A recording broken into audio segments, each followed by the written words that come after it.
Welcome, everybody. Welcome to the Her Money and Investing Show with yours truly, Jessica Perrone, founder of Her Financial IQ, where I'm making finance fun and approachable. To find out more about my courses or to catch up on past episodes of the Her Money and Investing Show, go to herfiniq.com. Here at Her Financial IQ, we have an amazing community of women. So as you come into the show, introduce yourself into the chat and feel free to ask questions during the broadcast. I do my best to weave them into the conversation. And I also want to know how I'm doing and what topics you would like to hear about in the future. Today's topic is all about coupling and budgeting. And is it any surprise that money is one of the leading causes of marital stress after infidelity? Yeah. While no exact amount of money guarantees a happy and prosperous marriage, it has been shown that certain financial behaviors from both parties can lead to a happy marriage. But where do you go to find out about these financial behaviors? And who can you talk to find about successful strategies? These conversations are still a little bit taboo.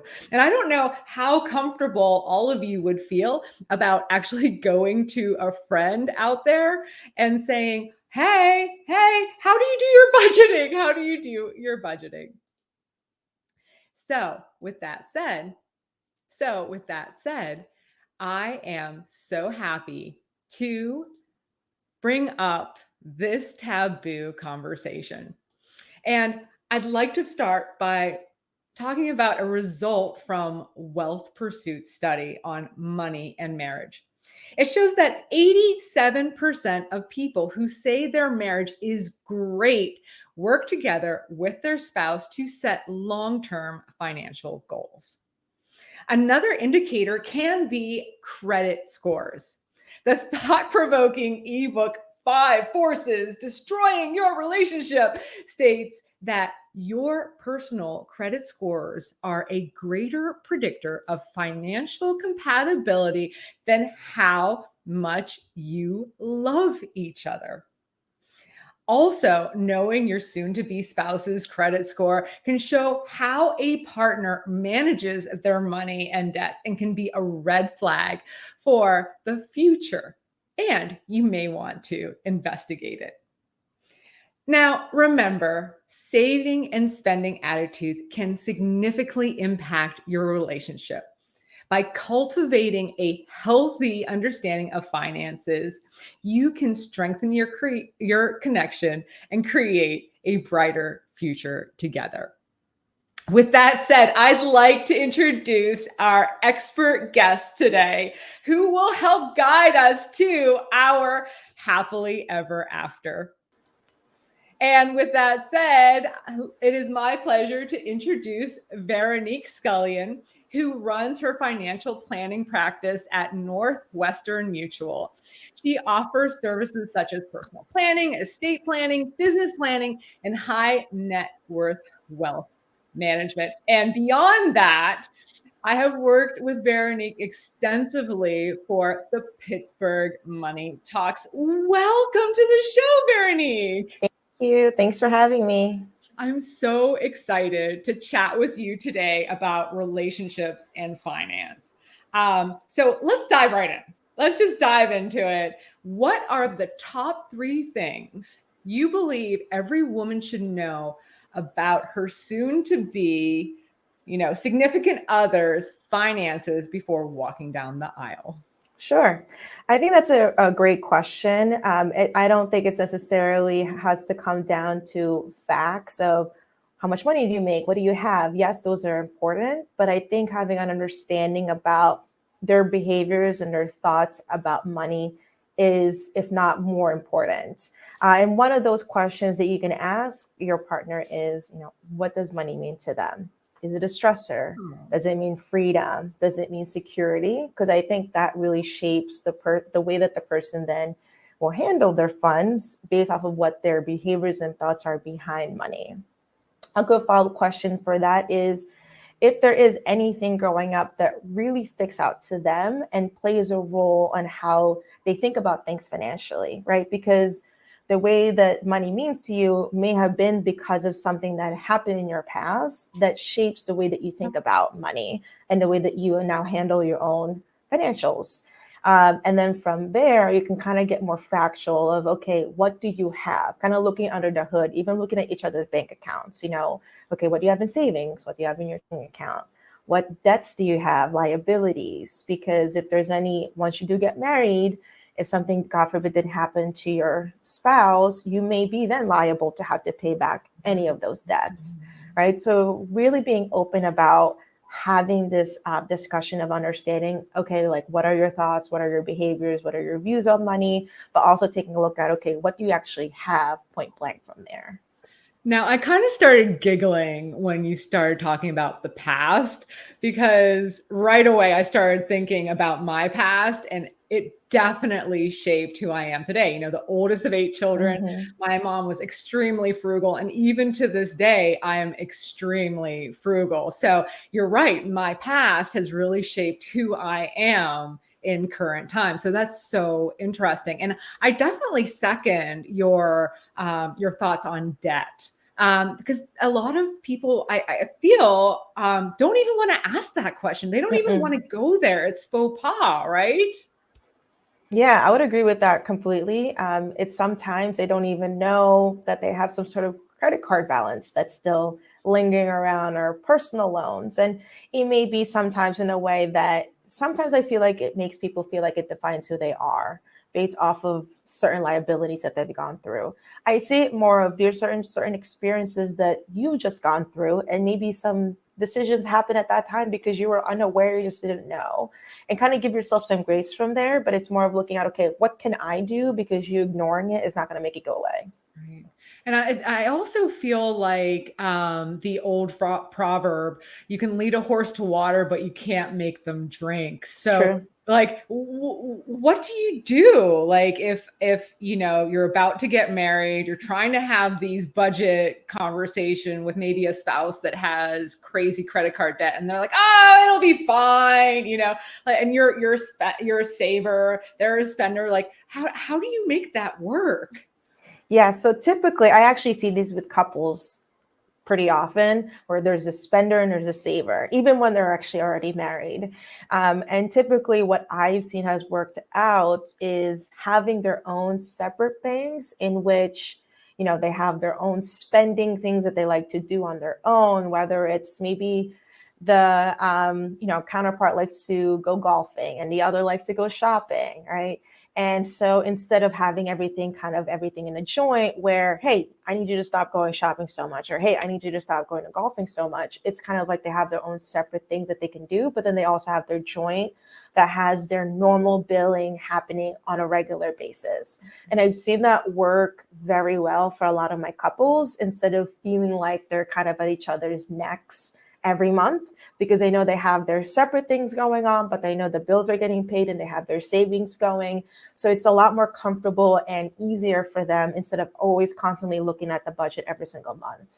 Now, is that a dual income household that you're talking about, where they put their monies into their own accounts and then they have a sort of communal pot for the expenses, the household expenses and savings? Is that sort of Typically, yes. I would say typically for dual household, if there's only one income household, typically they like to have their everything in a joint, but then the person who has their own spending habits, typically they have also their own spending money that's kind of given on that other basis, because they don't want the regular shopping and things like that still happening. So I still do see that separate, but you're just now moving more of the income from that one person to the other banks. So is that almost like an allowance, would you say? In Like a a joint way, allowance? in Like, a okay, way. you have this to spend on yourself and that's it. Like, And it's interesting because in a way, that is sometimes what you have to do in order for people to put, I call them barriers,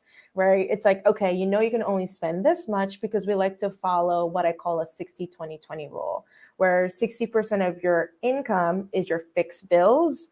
The other 20% is your spending. And you could be 10% onto the one spouse and 10% on the other. It doesn't matter how you split it, but we want it to just equal to 20%. And then the other 20% is your saving. So if you see yourself spending more than 20%, you have to put yourself on an allowance, is the way I see it, until you get used to it. And it's just sometimes you have to make it a regular thing where you're actually splitting your bank accounts and your actual income that you're bringing in, so that you don't have to make it an afterthought, because if you make it an afterthought, you might end up spending more than you actually wanted for the month. Got it. Well, I know that I'm divorced, as a lot of people know, but when I was married, I actually had my own Kindle account.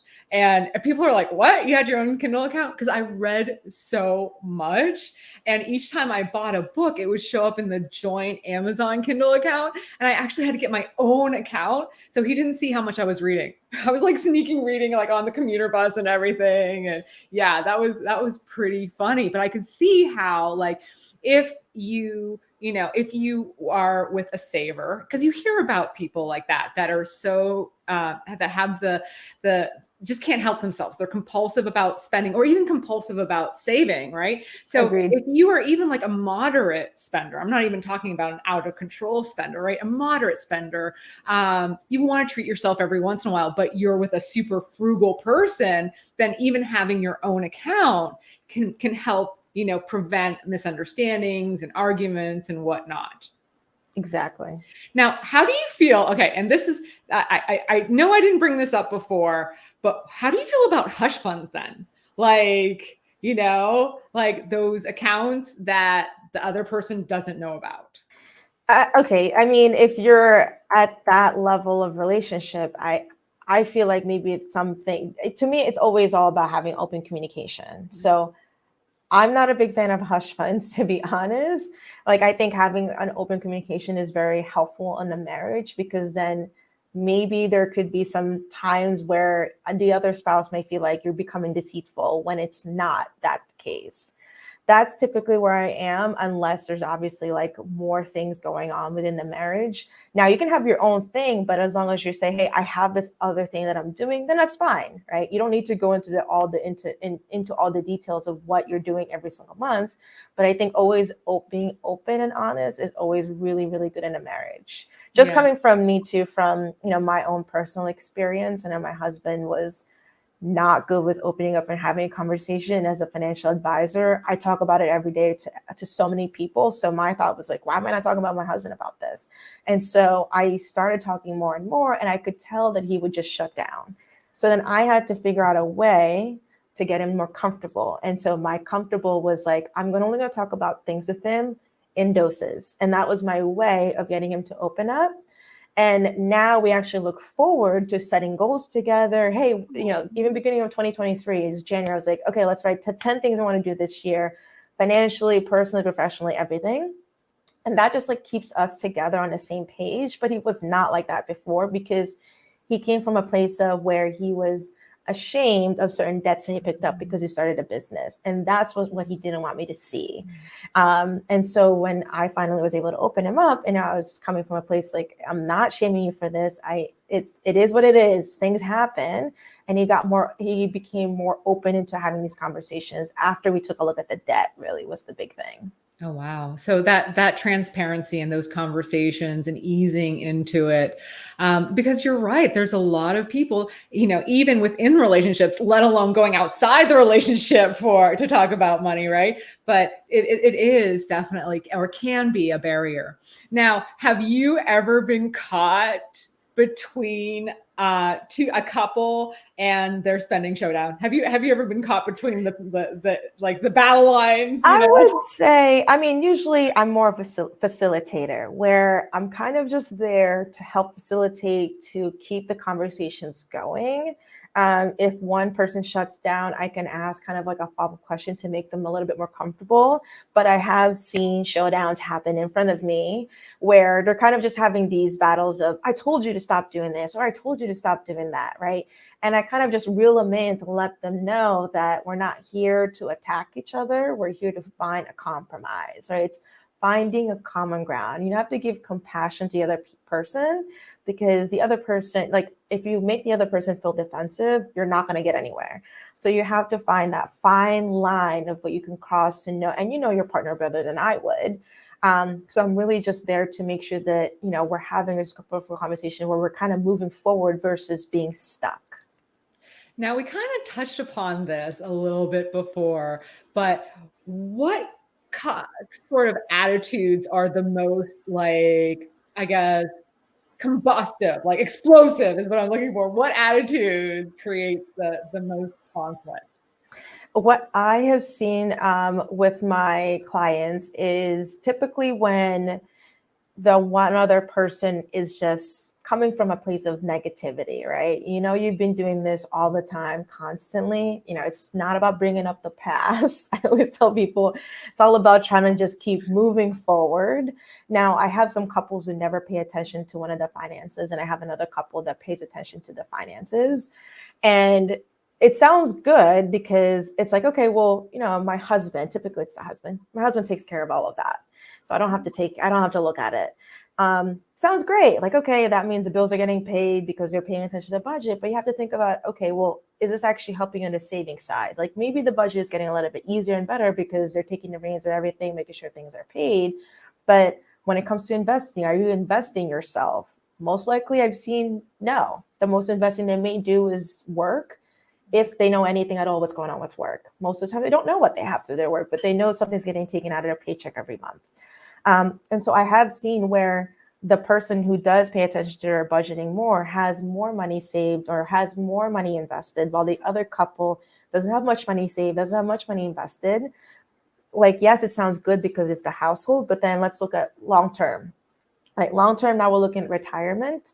And what if your spouse had everything invested into the market and whatnot, into all these different avenues, but they go through a long-term care? So then what happens to you? That long-term care situation could eat up the entire account, leaving you with really nothing left, right? And I have seen that time and time happen. And so I just always tell people, try to meet in the middle, try to have the other person understand, because it's the only way that you're both actually going to be in a good spot. So you really kind of want to set that up though before you get married, right? You don't want to try to fix. I mean, it's harder, I should say, harder to get into a habit, a good habit or a bad habit, right? Once you've been in this situation for so long. I agree. If you are about to tie the knot, what are some advice you have for couples, and what are some common mistakes you've seen? I mean, just go through a budget together. Especially, I think one good step to even decide to want to go through a budget is when you move in. And so I would say most couples move in before they get married. Most, not all, not everyone does, but I would say most. And so I would say go through a budget together where you have your own and they have their own. And so you kind of just see, okay, what are you spending every month? What are you going through every month? I know I did that with my husband when we moved in together back in Pittsburgh, and we had our own separate everything, and we just went through it together just so we could kind of see what's happening, and so that you can actually set those goals together in place. Now, mistake is not even looking at what you have through your work. I know people tend to look at, okay, what do you have for health insurance, dental, and vision, so that you're saving money instead of having two separate things, which is awesome, but then they don't look at anything else, right? Like, what do they have going for their retirement? If they have stock options, especially if you have goals to want to buy a house or any other big purchases, stock options are a great way to fund those because it's your work giving you options to get more money through their stocks, right? But a lot of couples don't look at that or think about that. So it's super easy to just look at the health insurance, dental, vision, but let's look at literally everything, right? Mm-hmm. Life insurance, disability insurance, because all of that will affect the entire household. Now, I'm sorry, excuse me for laughing a little bit there. It wasn't what you said that was funny. It was a thought that popped into my head. And let me share with you this thought that just popped into my head. This is totally, an idea. It's not that's not factual at all. But what happens if, you know, you're starting to look at your budgets together, right? And say one person in the couple has a really fancy car that they can't afford, right? And I've seen that. you've seen that? Okay, what did you tell them to do? Like, I need to know, because like in my mind, I would be like, wait, sell that thing. Like that's, and we can't afford that, right? Like you kind of like the, hey, we gotta stay on budget here. But what Yes. you I mean, do? that's definitely something that I have recommended is we have to sell this. And sometimes it is difficult for couples to just do that because it's what they're used to. And so I just tell them either we're going to have to sell this or you're going to have to cut back on many other things. And I put them in a very strict budget to kind of push their buttons to see, can you actually handle this $800 payment you're making to the car while you're also paying, let's say, a couple $1,000s on your groceries, right? And so you start to realize that they really can't and they need to make a change. So then they end up, what I've seen the couple do is they end up selling one of the cars and going on a lease to make it a little bit cheaper. So that I have seen as something that worked, but I was point blank and I had to tell them we have to sell this because we just can't. You're living, it feels like you're kind of drowning, right? And they even agree with me that they do. But once you start that habit, it is really difficult for people to really break that. That's why I tell people, like, the earlier you look at the budget, the better. You know, 20s is the best time, but typically the 20s is when people want to spend their money because they just started making money. Right, yeah. So really try to start as soon as you can. Okay, so you say start as soon as you can. So like, how soon in the relationship do you start talking about these things, right?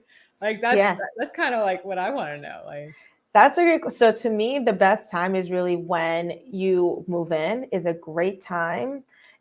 When you do feel comfortable about even traveling together, and maybe that's even before moving in, right? Because when you start to travel, you got to make this whole plan. And that's a really good time to also have a conversation because if it's going to cost a couple $1,000s, can you really afford it? And you have to be honest with the other person about that so that they actually see where you're coming from. So that's another, I would say, like, good pointer for people to get started when it comes to just looking at their budget together. have you ever seen a guy want to impress a girl so much that they've gone in debt? No, I actually have not. I have not, which I'm actually glad about. I have like one client whose wife doesn't work because she's in school, so he pays for everything. Which, you know, I commend him for that, but I did tell him he needs to stop spending on his own things. He's spending a lot on buying watches, buying cars, and buying things when he has a wife who is at school. So they are kind of swimming underwater. So I told him that he needs to stop spending on his own because he's taking care of two people, not just him. So another thing I feel like, you know, when you're thinking about budgeting and savings and going into a relationship is also like your views on life stages. Like, do you want to have kids? How many kids? Do you want to buy a house? Do you want to rent? Do you want to move? Do you want to travel? Like, these are all questions and life stages in the future that are conversations for the budget as well. Exactly. So what are some other items that you feel are super important for couples to talk about and include in their budgets? Yeah, I would say, I mean, budget is definitely big. Talking about any of the liabilities you have, any other, even if you can talk about, like, it sounds crazy, but inheritance and whatnot that you might be expecting. Just because then the other person kind of has an idea of, okay, if we do come with this money, what do we want to do with it? Versus kind of just waiting until it happens, because when that waiting tends to happen, you end up spending it all versus trying to do something out of it. So that's another place that I always tell people to have conversations. The stage is like having a child, getting started, buying a house, buying any cars. So really any big purchases is a good time to also have those conversations. Because normally I tell people when you start to get on a budget strategy, checking it on a monthly basis in the first 3 months is important. But then as different things come up in life, you definitely want to go through that budget again, just to be like, okay, we have this thing coming up. Think about all those weddings that you have to travel to. I know I went through so many weddings one particular year, and we literally had to like go down and think about, okay, how can we go to Puerto Rico, but also go to Arizona in the same month, right? Should we pick one or the other? How can we make it work? So I know there's certain times of the times in someone's life where they have 8, 10, 11 weddings to go through and trying to plan your own wedding at the same time. So can you do it all, right? So you have to really also take a look at everything at those times. Oh my goodness. I couldn't imagine like going to 10 weddings in a year Yeah, and you'd be having a surprised. baby. I think you told me that you had statistics on the cost of having a baby. Like, go through that, Veronique. Like that shocked me. Yes. So I think, a lot of people look at, okay, so obviously, like, we're having a child. The conversations is we have to fill up a room, right? So that costs money, as well as diapers, right? You're thinking like actual baby, but you have to also think about hospital bills. How is income going to be affected? For short term, let's say you decide to go on maternity or paternity leave, you have to make sure to see, okay, well, how much am I going to get covered? Typically, it's between like 60 to 80% of your income. So you have to plan knowing that you're not going to get your full income. Some companies don't even give maternity or paternity policy. So you can go on FMLA through the state, but that's also like 60% of your income. So you have to plan to make sure you have that money saved for that. Now, if you're thinking long-term, permanent, right? Okay, I'm not going to work for X amount of years for the first couple of years because we want to save on daycare. Daycare is another big thing that people think about, but you have to consider that the person is not going to have an income anymore. So yeah, daycare may be $1,200, but you're missing $4,000, $5,000, $8,000 from the other person. Yes. Is that going to affect the whole household losing all of that? And you have to consider the other spouse who's not working. Social Security is going to be less because they're not working, as well as any 401k matches through their retirements because they're not working, right? But then you have to think about added costs, hospital bills. The average hospital bills of just even having insurance is like $13,000. That's a lot. People don't consider that until the bill comes and like, what? And then they have to go on a payment plan to pay it. If you don't have any sort of health insurance, I've seen it up to averages $20,000 out of pocket. So one way you can get ahead of that is actually calling your insurance company, asking them what is covered and what is not covered. What is my deductible? So you can start to plan for that for the upcoming year as you're, planning for the child, because the child's not going to be here for 9 months. So you got time to plan, you got time to call, you got time to save. Right. So those are just some things to consider versus just thinking of, okay, putting the baby room together or getting the diapers together, right? There's so much more that comes to it. And also saving for college as soon college as is another born, thing. Yep. Right? Yes. And even with that, a lot of couples ask about 529 plans. It's great because it's a good way to save money and it's tax-free. When you take it out for school, if you do use it for outside of school, that's when you're going to hit with taxes and penalties. So you have to make sure it's something you really want to do for your child. So I would say start small, because you don't know, the baby's just born. You don't know if they're going to want to go through school. What if they want to start a business at 18 years old? We have no idea. But you can always change the beneficiary to your next of kin as well. So you're not really going to lose all that money. You can always just pass it down for that. Yes, for sure. And you can also, and from what I understand, can you use that for yourself too if you want to go back to school? If you want to go back for a master's degree or? Yes, you can. You can use it for private school through as well, K through 12. So that's also helpful if you feel like, okay, maybe we're going to go through a private school because I went through a private school and I want my children to go through a private school. Okay. That's really interesting. Now, as a stay-at-home mom, a lot, I feel a lot of women don't budget in themselves into the whole budget. Like they think about the kids and the diapers and the activities. They think about the household, but they don't really budget for themselves, like hair and nails and gym membership and all those things. What are some words of advice that you have for a woman considering being a stay-at-home mom? Yeah, I think you just have to be realistic of the things that you want as well, and to also put time for yourself, right? Because you're going to be very, very busy, maybe in the first couple months, maybe in the first years as they're little, but then you're also going to start to find a groove. You're going to find a rhythm that works for you and your spouse. And so if you want to take that time, but you also want to be honest with how much that's going to afford for the things that you want to do for yourself too. And if you've been doing everything that you've been doing at home, it's kind of like you earning an income, right? It's like I've been working all day with the kids. Where's my income coming in? At the end of the day, this is a job that you're doing 24/7. I So yeah, completely agree. like Yes. don't feel bad if you want to ask for having something for yourself. Like God forbid you want to go get your nails done for the week when you've been busting your butt all day taking care of the kids. Or even like, and I know that, you know, a lot of women stay home, so they don't have to pay for childcare. But if you have a spouse that's working all the time and you don't have a break, then, you know, go hire, you know, make sure Exactly. in the budget so you have a break so you don't burn out, right? Mm-hmm. So Exactly. I completely, and also a lot of stay-at-home moms don't know about retirement plans. You want to talk a little bit about that? Yes, there's actually many different options for stay-at-home spouses when it comes for retirement. I know some people think about an IRA, and typically an IRA requires you to have what they call a wage, right? They have to see like a W-2 somewhere where you're actually earning some sort of income.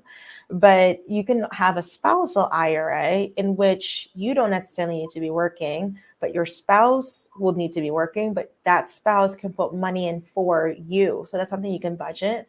And I actually have stay-at-home moms that open up spousal IRAs. They have like typically they're spousal Roth IRAs that we open up for them. It just depends on where the income is as a dual, as a married filing jointly. And so typically a spousal IRA is a good place to be putting money in. Another is an annuity. It's more of a pension fund. It doesn't require any wages. So it could be some inheritance that you got. It could be some money from a savings account, or maybe you did work in the past. And what are you going to do with that retirement money? You can put it into that annuity where you create your own pension fund. There's also a life insurance policies that you can get where you're putting money into that you can take money out as needed while you're alive. And typically that's a permanent life insurance policy where there's a cash value. Doesn't also require you any wages. So you have those three big options is spousal IRA, annuities, as well as the permanent life insurance. Now you can also have just like a normal mutual fund ETFs, but that's not specific necessarily what I would consider retirement just because it's a taxable account. The other three accounts I talked about are tax deferred. And when you're building retirement, tax deferral is very important because as your money's growing, you're not liable to pay any taxes on any of that growth, which is really important when you're building money over a span of years. I just had another funny thought. You probably see it on my face as I'm like laughing to myself over here. But what if you're like going into your maternity leave and you like negotiate like a job contract, your time off? I mean, That's interesting you say that because I was seeing that statistic how you can actually fight for that you can ask for certain things. I forgot what that specific law is. I'll have to like look for it. But I remember there was some sort of like law in which a woman can actually ask for certain things. So when they come back from maternity leave, they may need to take some time, right? They can't just like go straight into it. So maybe saying, hey, I need to work at 9 instead of 8 because I have to make sure the baby's going to be okay before I get started with my day. So things like that. There was some sort of law apparently that allows women to do that, but women just don't ask for it because we feel like we can always do it all. So I feel like we can definitely negotiate, especially if you have a good relationship with your boss. I was actually thinking about husband. Oh, I was thinking about for the wife. Like, honey, I need to have every other Friday off to just have time away with the girls. Like, that's what I thought of. I like that too, because that's what I'm planning for myself when we have kids. I'm planning to not work one of the days during the week because why not if I could?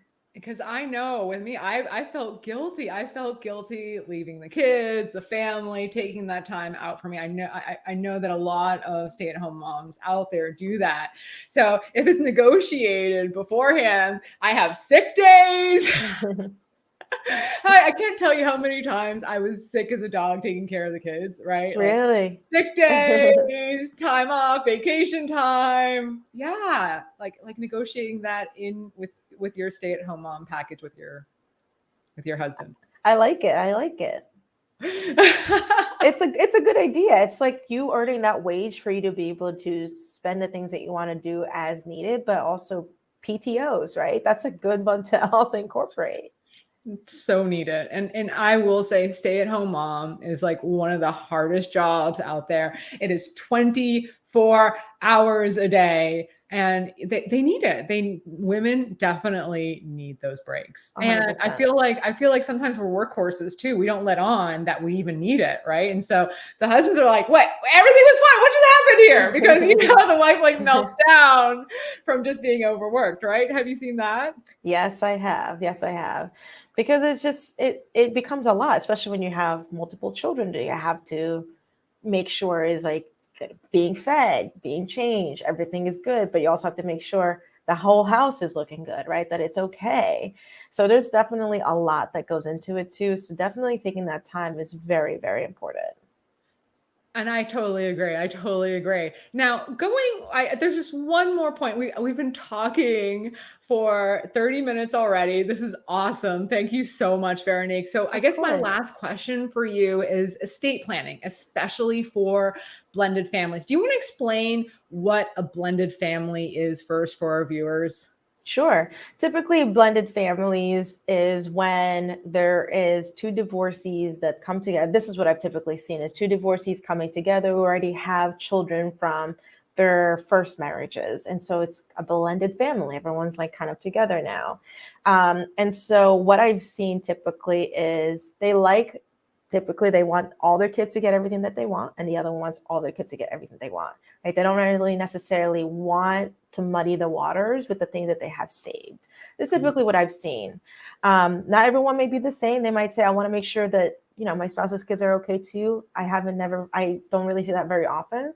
But so typically just take a look at your power of attorneys, right? And so now that you have someone else in the picture, how is that going to change your power of attorney? Are they now going to be your power of attorney versus maybe your best friend because you trust them even more now that you're married to them?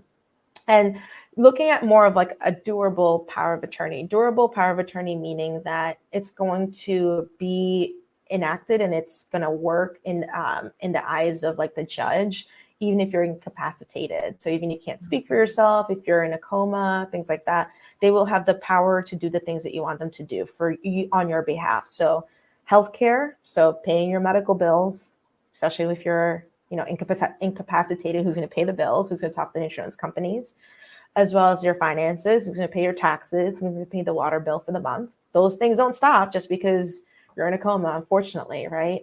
And so making sure those things are updated and any beneficiaries, because maybe you had your children, but now maybe you want to add someone else, or maybe you had someone else that was your ex that you haven't even looked at and you're like, whoa, I don't want any of my money to go to my ex. So you want to change all of that to be your children. So, and then also updating any wills, any guardians as well, because what I have seen typically is they feel comfortable. They feel comfortable having their children having as their beneficiary, but as a guardian, they would want it to be their ex. Sometimes I've seen that because they have a better relationship with their father, right, or with their mother in the past. So those are things that I've seen, but you want to make sure that that's all in the language, just to make sure that everything is going to work exactly how you want it to be.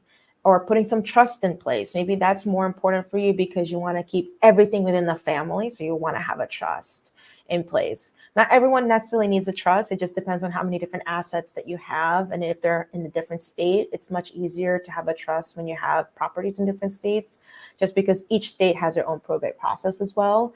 And it just cuts back on costs when you have one trust that puts all the assets in one.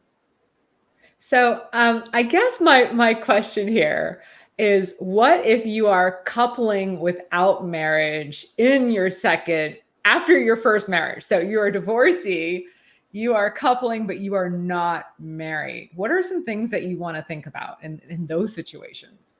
So that I have seen, because there's certain states that don't look at certain marriages as actual marriages. So some things you can get around through those systems is beneficiaries, wills for sure, and different trusts. But because you can also make certain things as joint. So joint meaning that if something happens to you, that person will automatically get access to that account. So think about getting a property and you're making it as joint or survivorship, which means if you survive, it's yours. And you can do that as well with different bank accounts. So that makes it super easy for you to get it, because when you go through probate, there's certain things that what they call it like by contract, and there's by law. And by contract typically means like beneficiary names, anything joint has to go to that person. While the other people can fight you for it. They can be like, wait, how come I'm not listed for that? And so, but on that contract, people can't fight you for it. Oh, that's really clever. Veronique, you're such a clever woman. I've thoroughly enjoyed our conversation today. And if our viewers want to get in touch with you, how can they get in touch with you? Sure. You can reach out to me via email. I know it's pretty lengthy. It's my first name, Veronique, VERONIQUE.C, which is my middle initial, Scullion, SCULLION @nm.com. Or you can also give me a ring on my office line, which is 215-399-9949. Lots of nines. And if and what states can you practice in? I can practice in any state. So my financial planning practice is a national practice. So that means I can work in any state, anywhere in the US. I have clients all over the country, in California, Nebraska, Kansas, Florida, DC, Maryland, everywhere. And if you are interested in having a conversation after you watch today, whether it's live or recorded, just let me know if you were hopping onto this when you send me an email or if you give me a ring, and I'm happy to do like free one-on-one 30-minute consultations just so that I can help you. Maybe you just want to have that conversation, but you don't know how to have that conversation, so you need a facilitator, right? Or, hey, you know what? I have something going on, but I'm not sure if it's right. Should I do more? Or can you walk me through that spousal IRA a little bit deeper? I'm happy to have those conversations with you, especially if you are taking the time to listen to today. Like give yourself a pat on the back. That's a big kudos for taking the time out of your day. And I want you to actually do something, right, as the next level, as the next step. That's wonderful. And just coming back around to the whole, money and love thing, I wanted to end with a quote here. And because we did talk about a lot about coupling and money, right? But I really do want to get back to that. Money is not the most important thing in the world. Love is. And fortunately, love does not care about money. And as we come to the end of the show here, let this inspiring quote remind us that while money plays a role in our relationships, it does not define them. Mm-hmm. What truly matters is that the love and the connection that we share with our partners. And by fostering, like you said, Veronique, open and honest communication, aligning our financial goals, and developing healthy saving and spending habits, we can build a strong foundation of love and trust that transcends any monetary concerns. Thank you so much for joining us today, Veronique, and everybody out there watching. We hope that this journey has provided valuable insights into how saving and spending habits impact relationships. And of course, I have to do a shameless self-plug now. If you want to continue your money and investing journey outside the show, check out my personal finance and investing classes at Herfiniq. Sign up for my mailing list to stay informed about upcoming shows, interviews, panels, workshops, announcements, and of course, follow me on social media at Herfiniq. In closing, I'm Jessica Perrone, founder of Her Financial IQ. You've been watching the Her Money and Investing Show. Together, we're learning to build wealth. Thank you so much. Have a fantastic day. Bye now. Bye. Thanks for having me. Thanks for coming, Veronique.